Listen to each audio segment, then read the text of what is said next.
Assalamualaikum warahmatullahi wabarakatuh. Selamat datang di Tampol, Taman Politik.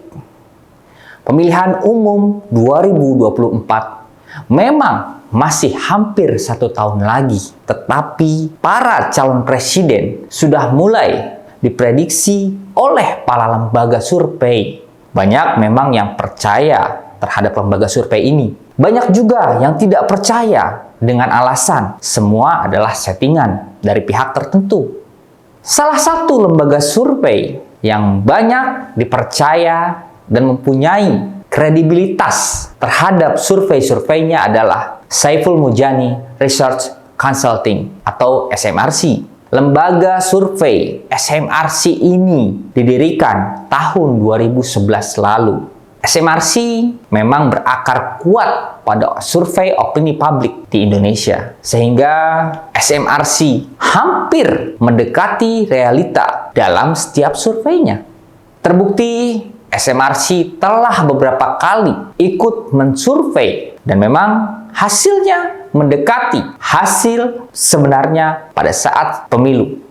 Sementara dalam pemilu 2024 nanti, lembaga survei SMRC juga ikut menyoroti para kandidat calon presiden 2024 mendatang. Yang terbaru, lembaga survei SMRC kembali melakukan survei terhadap elektabilitas para calon presiden di pemilu 2024 nanti.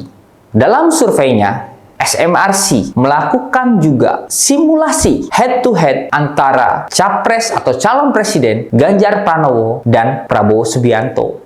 Prabowo Subianto dikatakan unggul atas Ganjar Pranowo saat bulan Maret sampai April kemarin.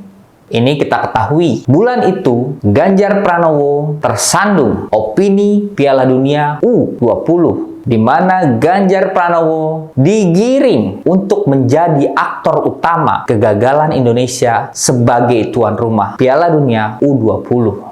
Namun, memasuki Mei 2023, setelah Ganjar Pranowo dideklarasikan oleh partainya yaitu PDI Perjuangan, Ganjar Pranowo mulai menyalip Prabowo Subianto. Bahkan infonya sekarang Ganjar Pranowo sudah melampaui Prabowo Subianto dalam elektabilitasnya.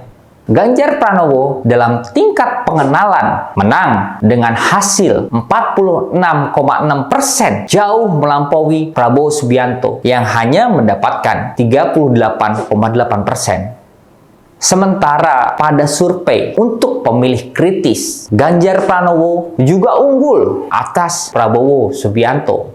Memang Prabowo Subianto ini untuk masalah popularitas unggul atas Ganjar Pranowo. Itu memang sejalan dan tidak diragukan lagi. Karena kita tahu Prabowo Subianto sudah ikut kontestasi pemilihan Capres-Cawapres sebanyak 3 kali. Baik sebagai capres maupun sebagai cawapres.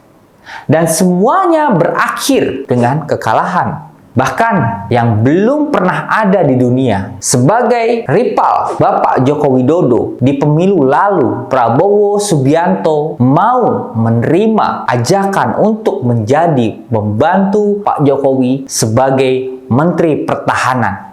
Ini baru ada di Indonesia dan baru pertama kali. Di mana di negara lain, rival politik selalu akan menjadi oposisi. Tapi di Indonesia malah menjadi teman dan menjadi pembantunya sebagai menteri. Di sini kita bisa melihat inkonsistensi Prabowo sebagai calon pemimpin di Indonesia. Ini yang patut dipertanyakan. Jika benar Pak Prabowo Subianto menjadi presiden Indonesia, akan ada kemungkinan inkonsistensi keputusan akan terjadi. Tidak salah para pendukung Prabowo Subianto pada saat pemilu lalu yang sekarang beralih ke capres lain. Padahal dulu sudah berjuang untuk Prabowo Subianto. Mereka beralih ke capres lain yaitu Anies Rashid Baswedan. Menarik memang. Gaduh, tarik-menarik di balik oposisi pemerintah. Tarik-menarik dukungan antara Prabowo Subianto dan Anies Rashid Baswedan. Ini para pendukung mulai tarik-menarik. Sementara Ganjar Pranowo yang memang unggul atas survei tersebut memperoleh suara bulat yang sebelumnya kita tahu ini adalah pendukung pemerintah alias Presiden Joko Widodo. Ganjar Pranowo mungkin akan semakin melambung jika kita lihat survei yang dilakukan hanya selang beberapa saat atas deklarasi Ganjar Pranowo sebagai calon presiden. Kita lihat sangat dekat sekali. Kemarin Ganjar sudah dideklarasikan dan sekarang urutan nomor 1. Untuk urutan ketiga, Anies Rashid Baswedan belum juga menunjukkan perubahan. Tetap di urutan ketiga, tidak ada kenaikan signifikan. Malah sepertinya agak habis digerogoti oleh pemilih atau pendukung Prabowo Subianto. Di mana kita lihat juga koalisi perubahan pengusung Anies Rashid Baswedan mulai menunjukkan keretakannya saat berusaha untuk memperkuat koalisinya. Bahkan mereka berusaha untuk menyelamatkan diri masing-masing. Ganjar Pranowo dengan segala kekurangan tetapi tetap dipercaya oleh masyarakat Indonesia untuk menjadi the next Joko Widodo. Sementara Prabowo Subianto mulai menunjukkan sikap jumawanya dengan menyatakan bahwa Partai Gerindra yang dia besut adalah partai besar, sehingga dia menolak jika dikaitkan untuk kursi calon wakil presiden. Masih ada keinginan sepertinya. Tapi seperti itulah politik. Untuk mendapatkan hasrat politik, bisa saja rela menjadi pembantu atau menteri. Tapi kala kesempatan itu terlihat, walaupun sedikit atau sekecil apapun, akan kembali memaksakan hasratnya, hasrat akan kekuasaannya untuk menjadi calon presiden. Terima kasih sudah bergabung di episode Tampol hari ini. Kita akan bertemu lagi di episode Tampol-Tampol berikutnya. Salam Tampol, Taman Politik.